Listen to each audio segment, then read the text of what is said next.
እርሶ የአፄ ዮሐንስን ታሪክ የኔ ታሪክ ነው ብለው ያምናሉ? የአፄ ዮሐንስ ታሪክ የኔ ታሪክ ነው። ጉዳት ያለበት በደል የነበረበት ጥንካሬም የነበረበት የኔ ታሪክ ነው። የአፄ ዮሐንስ ታሪክ 1872 እስከ 1889 በአውሮፓ አቋጣጠር የእሳቸውን በደንብ አድርገው ተንትነውታል። አፄ ዮሐንስ 17000 ጎጃሜ በግፍ ስለመግደላቸው ከ30000 ያላነሱ የወሎ ሙስሊምና የቅባት ክርስቲያኖችንም ስለመግደላቸው ምላስ ስለመቁረጣቸው መሬት አስተኝተው ከብት የነዱባቸው ስለመሆኑ ሁሉ በጽሁፍ የተቀመጡ ታሪኮች ናቸው ሲሉ ይጠቅሳሉ። ለአኖሌ ሲሆን ደግሞ በቦታው ሄደው ሰዎች እርሳቸውን ሲጠይቁ እንደዚህ አይነት ነገር እንዳልተፈጸመ እንደተነገሩት ይናገራሉ። ለአፄ ዮሐንስ ሲሆን የጽሁፍ መረጃዎችን ብቻ ጠቅሰው ይሄን ሁሉ አደረጉ በሚል ነው የሚኮንኑትና አፄ ሚኒሊክን ለማዳን የማያደርጉት ጥረት የለም። ለምንድን ነው በአንዱ ደረጃ አንዱ ማይታየው? በዚያው ልክ ደግሞ አፄ ዮሐንስ ምላስ የመቁረጥ ደረጃ ላይ ከደረሱ ምላስ በሚቆረጥበት ሀገር ላይ ጡት ሊቆረጥ የሚችልበት እድል ቢሰፋ እንጂ ይጠባል ወይ? ምን አይነት እይታ ነው? በተመሳሳይ ነገስታቱን ስናጠና በተመሳሳይ መንገድ ልናጠና፣ በተመሳሳይ መንገድ ሪፈረንስ ልንጠቀም አይገባም ወይ? ይሄ በራሱ በጣም ልዩነት ያላቸው መሆናቸውንና መራራ እውነት ሚኒሊክን ከነበሩበት ስህተት ለማዳን የመጣ መጽሐፍ ነው ብለውም የሚከራከሩ አካላት ስላሉ አሰብ ይስጡ። እንግዲህ ትልቁ ስህተት ያው መራራ እውነት ከ5 ዓመት በላይ ፌስቡክ ላይ ቆይቷል። በጣም ረጅም በፌስቡክ ታሪክ ውስጥ የጻፍኩት ስታተስ ነው። በቅርብ የተጀመረ አይደለም። ሙሉ ቃላት እዛ ጋር ያሉት አፄ ዮሐንስ 17000 ጎጃሜ ስለመግደላቸው፣ የቅባት መነኮሳትን ስለመቁረጣቸው፣ ስለመሳሰሉት ነገር አንስቻለሁ። በዛን ጊዜ ከዶክተር አብይ መምጣት 3 ዓመታት በፊት ማህበራዊ ሚዲያ ላይ በጣም ሰፊ ረጅም የሆነ የተተነተነ ጽሁፍ የጻፍኩት እዛ ላይ ነው። መጀመሪያ አሁን የመጣ ሀሳብ አለመሆኑ ግንዛቤ ይግባ። ሁለተኛው መራራ እውነት በኢትዮጵያ ታሪክ ይላል እንጂ የኢትዮጵያ ታሪክ አይደለም። የኢትዮጵያን ታሪክ 1000 ገጽ እያዘጋጀው ነው። መራራ እውነት ያልኩበት ምክንያት ታሪኩ ላይ የተፈጠሩትን ስብራቶች በትክክል ለማሳየት የሚኒሊክ ያ ሁሉ ሲተረክ ይሄ ሁሉ ሲጻፍ የአፄ ዮሐንስ ግዙፍ የሆኑ ስህተቶች ግን አልተጻፉም።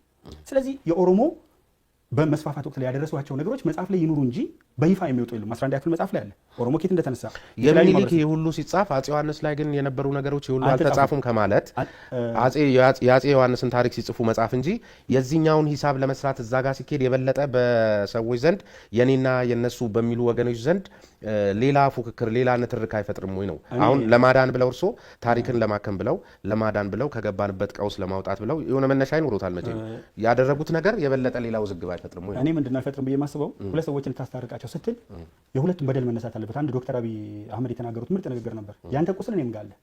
ምርጥ ንግግር ነው። ከዚህ ንግግር ጋር አብሮ ይሄዳል። ለማስታረቅ ሰዎችን አንተ እኔ ደብድቤህ እንትን ካለ ካሳ መካስ ያለብኝ እኔ ነኝ። ጉዳቱን በሙሉ ያደረስኩበት እኔ ብቻ ከሆንኩ ኃላፊነት የምወስደው እኔ ነኝ። ጉዳቱን ግን ሁለታችንም ማድረሰን ከሆነ ለመታረቅ ቅርብ ነው የምንሆነው። አፄ ዮሐንስ ምንም እንዳላደረጉ ከደሙ ንጹህ እንደሆኑ የእሳቸው ታሪክ ተሸፍኗል። የኦሮሞ እንቅስቃሴ ታሪክ ተሸፍኗል። የአፋር፣ የአርጎባ፣ የሀረሪና የሶማሌ በኢማም አህመድ ተነስተው እስከ አክሱም ድረስ በትግራይና በአማራ አስቀምጫለሁ። በትግራይና በአማራ ላይ ያደረጉት በደል ትግራይና አማራ ስፔሲፊክ አድርጌ ተሸፍኗል። ይሄ ከሆነ መግባባት አትችልም። አንዱ ወገን ካሳ ይካስ የሌለ በታሪክ ውስጥ ባይኖርም ጉንጫ አልፋ ክርክር ብናደርግም የሌለ ወገን ላይ እንትን ነው። ግን መታረቅ ከፈለግን አንተም እኮ እኔ ጆሮህን ስመታ አንተም እዚህ ጋር ፈንክተኛል። ቀድሞ ማን እንደመታ አይታወቅም። ሁለታችንም ድንጋይ ወርውረናል። ይሄኛው ድንጋይ እዚህ ጋር መታ፣ ይሄኛው ድንጋይ እዚህ ጋር መታ፣ ሁለታችንም ወርውረናል። ስለዚህ ሁለታችንም ቆስለናል። አንዱ ግን በድንጋይ መጥቶት ያኛው ቢስተው ማስታረቁ እኩል አይሆንም። የፈነከተው ነው እንትን የሚለው እንደሱ አይነት የሕክምና መንገድ ነው የተከተልኩት። ይሄ ደግሞ መንገዴ ስህተት ነው ብዬ አልወስድም። ምክንያቱም ትውልድ ውስጥ ያለው ትርክት ይሄ ነው። ሌላ በደል የሌለ ሌላ የታሪክ መገፋፋት የሌለ አይነት አድርጎ ነው የወሰደው። እሱን ደግሞ በምንም ተአምር ተቀብዬ መሄድ አልችልም። ፕላስ ማስታረቅ የምንችለው ቁስሎችን በደንብ አፍረጥርጠን አውጥተን ከዛ በኋላ አንድ ላይ ቀብረን በጋራ አውግዘን እንደሌላው ዓለም በሚገርም ሁኔታ ዓለም ስለ ውሻ ሰብአዊ መብት የሚጨነቅባቸው ሀገሮች አይችን የመጣው ይቅርታ፣ ሰብአዊ መብት አልኩት አሁን ይህ ስህተት ነው። አየሁ አፎ ለምታ ነው። ውሻ እንስሳዊ መብቱ የሚከበርበት ውሻን ከቤት ካላወጣ የምትታሰርበት በቁጥጥር ስር የምትውልበት ሀገር፣ ልጅን ከነካ ሌላ አሳዳጊ የሚሰጥበት ሀገሮች ለምሳሌ ስዊድን እንደተሞክሩና ወደዛ መሄድ አንችልም ወይ? አሁን ጭቅጭቁ ምኑም አይተው ከሆነ ጠቅላላ ተጽዕኖ እያሳደረ ያለው የብሔረሰብ ጉዳይ ነው። ከሱ እንውጣ፣ ይህንን እንቅበረው። ለመቅበር ደግሞ ትርክቶቹ ይነሱ ነው። የኔ ትርክቶቹ ብቻ ሳይሆን እውነቱ ታሪኩን የፈጠረው ኦነግ ነው። ለምን ኦነግ መጀመሪያ ሲነሳ ማን ነው የሚክዳው? ለመገንጠል መሆኑን አለመሆን። ለመገንጠል ደግሞ ሂትለር አንድ የሚለው ነገር አለ። ከዋሻ አይቀር ትልቅ ውሸት ዋሽ፣ ሰዎችን በቀላሉ ልታታላቸው የምትችላቸው በሱ መንገድ ነው ይላል። አንደኛው። ሁለተኛው ቅድም ያልኩትን ነው ደግሞ ማህበረሰቡ አይደለም። ማህበረሰቡ እኮ ባለፈው ታስታውስ እንደሆነ ትንሽ ነገር ተፈጥሮ የፈሰሰው የኦሮሞ ደም የኔ ነው የሚል እንቅስቃሴ እዛ ጋር ሲፈጠር አዳማ ላይ መጥተው የፋሲል ከነማ ቡድን አባላት አቀባበል ሲደረግላቸው የነቀምት ቡድን አባላት ደግሞ ደሴ ሄደው እንትን ሲል አንድ ላይ እንዴት አድርገው እንዳረገዱ ዶክተር አብይ እንደመጡ አካባቢ የኦሮሞ ልጆች ከሌሎች ማህበረሰቦች ጋር ሆነው እንግዲህ ህዝቡ አይደለም ፖለቲካ ውስጥ በስፋት የሚገቡት አንድ ላይ ሄደው ሲነሱ እናያለን። ህዝቡ ቢጋጭ ኖሮ ዛሬም እኮ እየተጋባ ነው አይደል እንዴ? ህዝቡ ፕሮፌሰር መረራ ጉዲና ያሉት ጥሩ ነገር አለ። ማታ አማራ ሚስቶቻቸውን አቅፈው እየተኙ ቀን እንትን አሁን ህዝቡ አልተጋጭ። ህዝቡ ቢጋጭ ጸጋዬ አራርሳ የጎንደር ልጅ ያገባም ነበር። ዋናው አቀንቃኝ አውስትራሊያ ያለው የጎንደር ልጅ አግብታ ይወልድላትም ነበር። ስለዚህ ግጭቱ የህዝብ አይደለም። ነገር ግን ፍላጎቱ ህዝብና ህዝብ ማጋጨትና ኢትዮጵያን መጉዳት ነው። 2/3 የሚሆነውን ህዝብ ማጋጨት ነው። ይሄ ደግሞ በመላው ዓለም ታይቷል። ሶሪያ፣ ሊቢያ ሴክቶች እየፈጠሩ ሶማሊያ በጎሳ ሀበርግድር፣ ዳቃል፣ ሀዋልዶ፣ መሰሪ፣ መዳዴ፣ ገብራ፣ ዳሮድ፣ ኢሳቅ፣ ሀውያ ይገዳደላሉ በተፈጠሩላቸው ትርክቶች ባሉ ግጭቶች ላይ ተነስተው። ቦረናና ጉጂ የሚያጋጨው እኮ ዛሬ ትርክቶችም ጭምር ናቸው። የግጦሽ ጉዳይ ብቻ አይደለም። ከዛ አልፎ መጥቶ ይሄ ከተማ ነጌሌ ቦረና መባል አለበት፣ ነጌሌ መባል አለበት ተብሎ የኦሮሚያን ምክር ቤት እያመሰ ያለው ጉዳይ እስከዛሬ 2 ማህተም የሚጠቀሙበት እኮ የትርክት ጉዳይ ነው። ከግጦሽ አልፎ ፖለቲካ ውስጥ ገብቷል። ለምን ይደበቃል? ስለዚህ የጎሳ ወይም ደግሞ የሆነ ግጭት ሲፈጠር ዓላማው እሱ ነው እና የፈጠረው ተስፋዬ ገብረአብ አይደለም። ኦነግ ፈጠረው። የኦነግ ፍጡር ላይ ቱ አድ ፊውል ቱ ዘ በርኒንግ ፋየር ኦፍ ዘ ፕሮብሌም የችግሩ እሳት ላይ ቤንዚን ለማርከፍከፍ የተለያዩ ግብአቶች ሆነው አገለገሉ። ጸጋዬ ገብረአብና ማንነት ተስፋዬ ገብረአብና ሌሎች እንትኖች። ስለዚህ የኔ መነሻ ተስፋዬ ገብረአብ ብቻውን አይደለም። አለ ኃይል ማጋጨት የሚፈልግ እያየን እኮ ነው። በማህበራዊ ሚዲያም በተለያየ ቦታ የሚታወቁ ሰዎች ጭምር በይፋ እየጻፉ ለምሳሌ ዳንኤል ብርሃኔ በዛው በወያኔ ጊዜ ፌስቡክ ገጹ ላይ ሀጎስ ገብረሕይወት የሚባል ሯጭ እና 2 የኦሮሞ ሯጮች ሲያሸንፍ እነ ከላይ በወሬ እንጂ ለካ በሩጫውም የላችሁበት የሚል ስክሪንሻት አንስቼ አስቀምጬዋለሁ አለኝ። ስለዚህ እንዲህ አይነት ሰዎች ባሉበት ምድር ላይ የተወሰኑ ሰዎች ሊያጋጩ ይፈልጋሉ። ህዝቡ ግን አይጋጭም። እየተጋባ እየተዋለደ በሰርግ አብሮ የሆነ በሀዘን አንዱ የአንዱን አስክሬን እየተሸከመ አንዱ ለአንዱ ደም እየሰጠ አንዱ ማህበረሰብ ጋር ሽምግልና እየላከ ከጋብቻ ግን በዚህ ከቀጠለ እንዴት አይገጭም? ማለት አሁን አንዳንድ ጊዜም ደግሞ ግራ የሚገባን ነገር አለ። ምንድን ነው የሚባለው? የፈጣሪ ሀገር ስለሆነች አትጋጭም ምንም አትሆንም የሚባለው አባባል ገዢ ነው ብለው ያስባሉ ሰው? እሱን እንደው በሃይማኖት አውድ ውስጥ ቢታይ ጥሩ ሆኖ ከፖለቲካችን አንጻር ግን እኔ ምንድን ነው የማየው መሰረታዊ የሆነው ህዝብ ይሄ 80% አርሶ አደር አብሮ ነው የሚኖረው፣ አብሮ ነው የሚሄደው።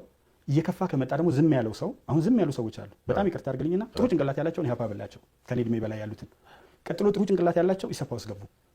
ሶስተኞቹ ገለልተኛ ሆኑ። ከዛ ውጭ የሆኑት ናቸው እየመጡ ያሉት። ስለዚህ ዝም ያለ ለክብሩ ለተለያዩ ሁኔታዎች ሲል ነገሮችን በጥሞና የሚመለከት ኃይል አለ። የከፋ ነገር ሲመጣ ግን በዝምታ ያልፍ። መከላከያ አለ፣ ፌዴራል ፖሊስ አለ፣ የተለያዩ የጸጥታ አካላት አሉ በሚል እንጂ የከፋ ነገር ቢመጣ ዝም አይልም። ጥግ እንደሚያስይዛቸው በማደርጋቸው ውይይቶች፣ በነገራችን ላይ ተፈጥሮ ለውይይት በጣም ግልጽ ነው። በጣም ከበርካታ የኦሮሞ ምሁራን ጋር እወያያለሁ። እጅግ ነው የሚቆረቆሩት፣ እጅግ ነው የሚበሳጩት። የሚገርም ነገር ማዝ ነው የእውነት ነው የምልህ። ከፍቼ ባሳየህ ኖሮ እንትኖችን በሜሴንጀር በውስጥ የሚላክልኝ እማውቃቸው በጣም በርካታ የኦሮሞ ልሂቃን የኦሮሞ ልጆች አስተያየት ያዥጎደጉዳሉ። እንደውም አጻፉ በውስጥ ከፈለጋችሁ በፊት ለፊት ነው ፊት ለፊት እንትን እያልኩ አይደለም ወይ ብዬ ሁሉ ስታተስ ጽፋለሁ። ስታተስ በሚታይ ቦታ አትምጡ በውስጥ ምክንያቱም በውስጥ ጥሩ መልእክቶች ሁሉ ያልፉኛል ከመብዛታቸው የተነሳ። ስለዚህ አሁን ችግሩ ያለው ጥቂት ኃይሎች ጋር ስለሆነ ዝም ተብሎ ይታለፋል ተብሎ አይታሰብም። ሆ ብለህ የምትነዳዋለህ ታያለህ እኮ የሚወጡትን ሰዎች ፊታቸውን ማየት ነው። የተወሰኑ በእድሜ ደረጃ ጥቂት ናቸው። በሰል ካሉት ውስጥ እንዲገብተው አግሬሲቭ መሆን ባህል ማክበር ጥሩ ነገር ነው። የተለያየ ነገር ማድረግ ጥሩ ነው። ግን አግሬሲቭ የሆነ አሁን ቡራዩ ግጭት ሲነሳ ህዝቡ ለማዳን ከፍተኛ ጥረት ያደርገው የኦሮሞ ሰው ነው። እዛ እየሰራው ነበረ። የኦሮሞ ማህበረሰብ ናቸው በየቦታውም እያስቆሙ ያሉት። አሁን ለምሳሌ በቦረና አካባቢ ተነገለ ቦረና የኦነግ ሰራዊት በንበርክኮ ሄዷል። ተንበርክኮ አንበርክከውታል። የመጀመሪያው ሰላማዊ ሰልፍ የተደረገው እዛ ነው። ምን ማለት ነው ይሄ? ማንበርከክ ማለት ምን ማለት ነው? ወለጋ ውስጥ ሰላማዊ ሰልፍ ተደርጓል።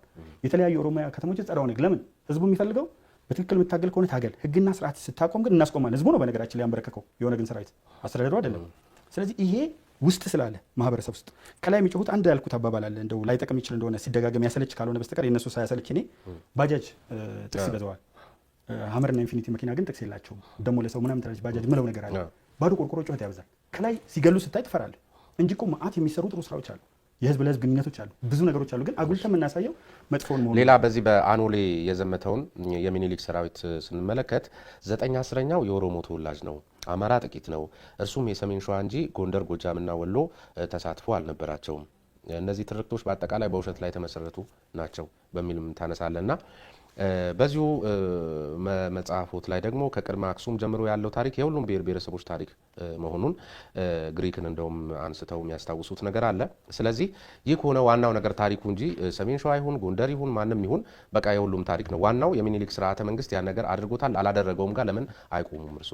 ምክንያቱም ማንም ያርገው 9/10ኛውም ኦሮሞ የሚያርገው ማንም ያርገው ግን አኖሌ ላይ ያን ጉዳይ ከተፈጸመ ስርዓተ መንግስቱ ነው የፈጸመው። ብዙ ጊዜ ስንከስ ሌሎችን እየነጠን ልንከስ ይገባሉ። እንደሱማ ከሆነ አሁን በተለይ ባለፉት 27 ዓመታት ብለው እርሶ በጣም በቁጭት የሚያወግዙት ስርዓተ መንግስት ለአንድ ወገን ለምንድን ነው እርሶስ በሌላ መልኩ የሚሰጡት? ለምሳሌ አማራ ክልል ላይ ለደረሰው ሰብአዊ መብት ጥሰት አማራን እኛንን የምናስተዳድር የሚሉ አካላት ነበሩበት፣ ኦሮሚያም ላይ በተመሳሳይ ነገር ግን አጀንዳውን እነሱ ስለነበሩ የሚመሩት በሚል ወደዚያ የሚሄድበት ሁኔታ አለ። ስለዚህ ዛም 9/10ኛው ኦሮሞ ስለነበረ የኦሮሞ ነው ብሎ ደግሞ ወደዚህ መመለስ ይቻላል ወይ? ስርዓተ መንግስቱ ተፈጽሞ ከሆነ ለስርዓተ መንግስቱ ነው፣ ካልተፈጸመ አልተፈጸመም ብሎ ቁጭ ማለት ነው እንጂ ወደዚህ ወደ መውላወሉ ልክ ነው ወይ? ጥሩ ነው። መውላወል ሳይሆን ትርክቱ አማራውን የዘመተው የሚል ነው ለኦሮሞ ልጆች እየተነገረ ያለው። የሚጻፈውም ትርክት እሱ ነው። መጀመሪያ የትርክቱ ስህተት አሳይቶ መነሳት ጉዳት የለውም። ያድናቸዋል። ይሄ እኮ ይሄ እንደገና ሌላ ስህተት መፍጠር አይሆንም ወይ? ዋናው ነገር የሚኒሊክ ስርዓተ መንግስት መሪው እሳቸው ናቸው። የእሳቸው ጦር ሚኒስትር ኦሮሞም ይሁን ወላይታም ይሁን ምንም ይሁን ጉዳዩ አኖሌም ጋር ይፈጸም እዚህም ጋር ይፈጸም እዚህም ጋር ይፈጸም በቃ ከተፈጸመ እንደውም አንድ ቦታ ላይ ምን ያነሳሉ እርሱ ራስዎት እንደውም ከፈለጉማ ሚኒሊክ ለኦሮሞ ነው የሚያዳሉት አማራዎችን አያስጠጉም ነበር። ማን ነው የጎንደርን ሰው ልጄ ልክ እንደ ውጪ ሰው ነገር የሚያነሱት ነገር አለ። ይሄ የሚያሳየን አሁን እኛ ኦሮሞን በደሉ ምናምንን አይደለም አግላይ ነበሩ ማለት ነው። በዚህ ሁኔታ እርሱ እዛው ላይ ከተቀሱት ሁኔታ ተነስተን እንደውም ለኦሮሞ ካዳሉ ሚኒሊክ ለዚህኛው ደግሞ አግላይ ነበሩ ማለት ነው። ስለዚህ ስርዓተ መንግስታቸው ከፋፋይ ገፊ ለአንዱ የሚያዳላ አንዱን የሚያሳንስ ከሆነ ሆነ ብሎ መውሰድ አይቻልም። እሺ መጀመሪያ ሕክምናው ላይ ልምጣ። ሁልጊዜ ታሪክን የምታክመው ቁስል አለኝ በሚለው ቦታ ላይ ተነስተ ነው። አማራው አዜ ሆል ተነስቶበት እንደሚሄድ አድርጎ ነው ግጭቱ እየተነሳ። ታሪክ ይታከማል እንዴ? ትርክት ካልሆነ አይ ትርክት የታሪክ ቁስል ይታከማል። ታሪክ ውስጥ ያለው የትርክት ቁስል ይታከማል። ታሪክ እኮ ያለፈውን የትርክቱን ቁስል አሁን ቃላቱ ላይ አይደለም እኔ የማተኩረው። ለምን አውዱ ምንድነው፣ ኮንቴክስቱ ምንድነው፣ ማለት የፈለኩበት ነገር ምንድነው ነው የሚለውና ያንን ሲጽፉ ይሄንን አሉ ነው። እንደዛም ከተባለ በዚህ ነገር ውስጥ የነበሩትና ዋነኞቹ ተዋናዮች 9/10ኞቹ ኦሮሞዎች ናቸው። ምክንያቱም ሌቃ ቄለምና ሌቃ ነቀምት ነበረ፣ ጅማ ጎማ ሊሙናሪያና ጌራ ነበሩ፣ አከቹም በናና ወረንቲሻ ነበሩ፣ የደቡብ ግዛቶች ነበሩ። ወቅቱ ንጉስ ምኒልክ የነበሩበት እንጂ አጼ ምኒልክ የነበሩበትም አይደለም። አሁን አንዳንዱ አጼ ምኒልክ ባሉበት ጊዜ ንጉሰ ነገስት በሆኑበት ጊዜ አድርጎም ጭምር የታሪክ አረዳድ ስህተት አለ። ስለዚህ ያ ስህተት አይደለም ነው የመጀመሪያው።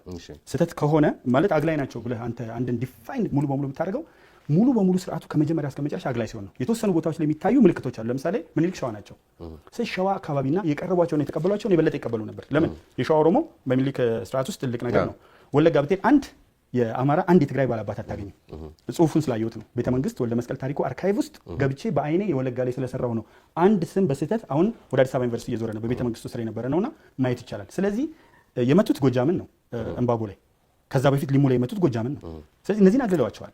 በስርዓታቸው ጅማሬ በሸዋ መስፋፋት ወቅት ንጉሠ ነገስት ከሆኑ በኋላና ከመጡ በኋላ ቅርባቸው ያሉ ሰዎችን ቅድሚያ ሰጥተዋቸዋል አሁንም። ስለዚህ በዛ ቅርብ ባሉ ሰዎች ውስጥ የአማራው ሚና ወይም ድርሻ በጣም አነስተኛ ነበር፣ ቅርብ ያለውን የመሰብሰብ አይነት ሂደት ስለነበር። ስለዚህ እሱም ብቻ አንስቼ አጠቃላይ የሚኒሊክ እንቅስቃሴ አሁን ጸረ ባርነት ምልከታቸው እምዬ የተባሉበት ሁኔታ ለኢትዮጵያ ያበረከቷቸው በርካታ አስተዋጽኦች አሁንም ያለውን አሁን ስርዓት ብንወስድ አግላይ ነው፣ ወደ አንድ ወገን መጥቷል፣ አድልቷል የሚሉ አመለካከቶች በጣም ሰፊ ናቸው። ስለዚህ ከዚህ ነፃ የሆነ ማህበረሰብ ለመፍጠር ገና ረጅም ጉዞ ይጠይቀናል። አንደኛው እሱ። ሁለተኛ ታሪክን ባጭሩ ነው የምጠቅስልህ። አዎ ግሪክ አቴንስ የምትባለው ግዛት አንድ ግዛት ብቻ ነበረች። ስፓርታ ሌላ ግዛት ናት። ሁለቱም ይዋጉ ነበሩ። ግን ዛሬ ስፓርታ ውስጥ ያሉ ሰዎች የአቴንስ ታሪክ የኔ ነው ብለው ነው የሚወስዱት። ሚለቱስም ሳሞስም ማራጎንም። ስለዚህ የጋራ ታሪክ በአንድ ሀገር የቆዳ ስፋት ውስጥ ያለ ታሪክ የመላው ዓለም ታሪክ ላይ የጋራችን ነው ብለው ነው የሚወስዱት። ናይጄሪያ አሁን የተጋጠመችው አይደል በ1960 250 ቋንቋ ተናጋሪዎችን ሰብስበው ካመጧቸው ወዲህ ናይጄሪያዎች ከ1960 ወዲህ አይደለም ታሪካቸው።